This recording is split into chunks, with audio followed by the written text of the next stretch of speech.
Well, in a world and a culture consumed by Nazi genes and black, bald, lesbian Jesus, we could all do with something that absolutely nobody can even pretend to take seriously. Like this. Says you served 20 years for man's laughter.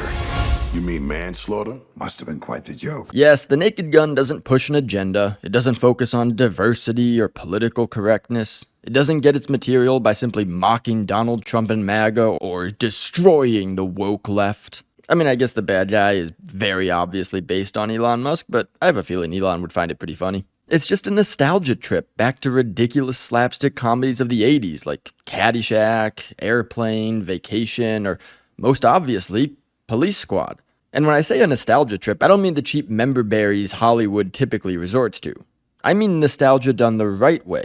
Not simply dangling something we've seen before in front of our faces, but truly recapturing the essence of a bygone era. The Naked Gun is drenched in just the kind of jokes you'd expect in a Leslie Nielsen movie back in the day. You'd better tell the captain. We've got to land as soon as we can. This woman has to be gotten to a hospital. A hospital? What is it?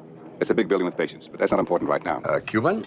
No, Dutch-Irish. My father was from Wales. And I can't believe I'm saying this about jokes in a movie this decade, but most of the jokes actually land.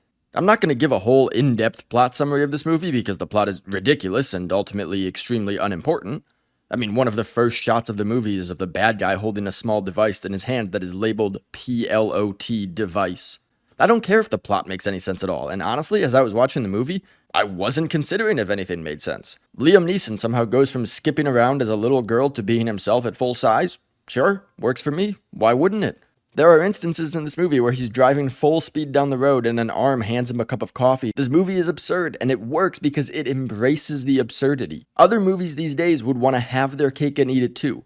They would do absurd comedic bits, but then they would try to work some serious things in there and something would have to give. Either your serious moment seems pathetic, or your absurdity now gets viewed in a serious light, making it just stupid, taking away the funny aspect of it. The Naked Gun resists that temptation, and it's a nice breath of fresh air. The casting choices are all good, from Pamela Anderson, who, now that she's old, is able to laugh at herself and actually act a little, rather than just being last generation Sydney Sweeney, to Danny Huston, who's played so many villains in his career that him being the bad guy is just the cliche the movie needs it to be. But when it comes to absurd comedy, which actor would you expect to lead a movie like that? Probably like Kevin Hart, or The Rock, or Jack Black, or Jim Carrey.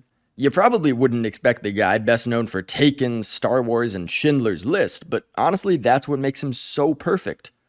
He delivers all of this absurdity with perfect timing and the same severeness with which he played Qui-Gon Jinn, or Dad. I don't remember his character's name in Taken, he was just Liam Neeson. Watching Liam Neeson review his body cam footage of him eating a chili dog and then trying not to dump his pants had me in stitches for a solid 5 minutes, much longer than the bit should be able to sustain itself. It's really not until the end of the movie where the jokes don't land on a very consistent basis, but even then, there are moments where if you had asked me what was going to happen next, I would not have come close to being right with 100 guesses. If I were to compare Liam Neeson in this movie to his presence in any other project, I think I might actually land on Charlie Hopkinson just imitating Qui-Gon Jinn watching the prequels.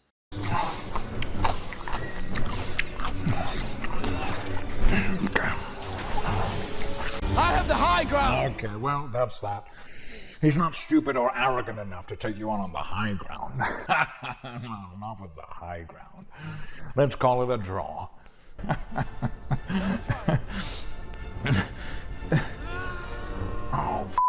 He's trying it. It's refreshing to watch a funny movie in theaters again, and really refreshing to laugh at jokes that aren't built on nothing but ridicule for vast swaths of the American public. The Naked Gun is that comedy, accessible to anyone who has even a modicum of a sense of humor and capable of pleasing the masses while turning very few away. It's not a movie I would recommend to anyone looking for tips on how to write a timeless story, but it accomplishes its goal, which was simply to make you laugh at ridiculous jokes for an hour and 25 minutes. Which, by the way, an hour and 25 minutes? Hallelujah! Finally, a movie that doesn't waste time beating around the bush. Get in, tell your story, make your jokes or whatever it is you gotta do, and get out. And in that spirit, I'll wrap this review up nice and tight. Bye-bye.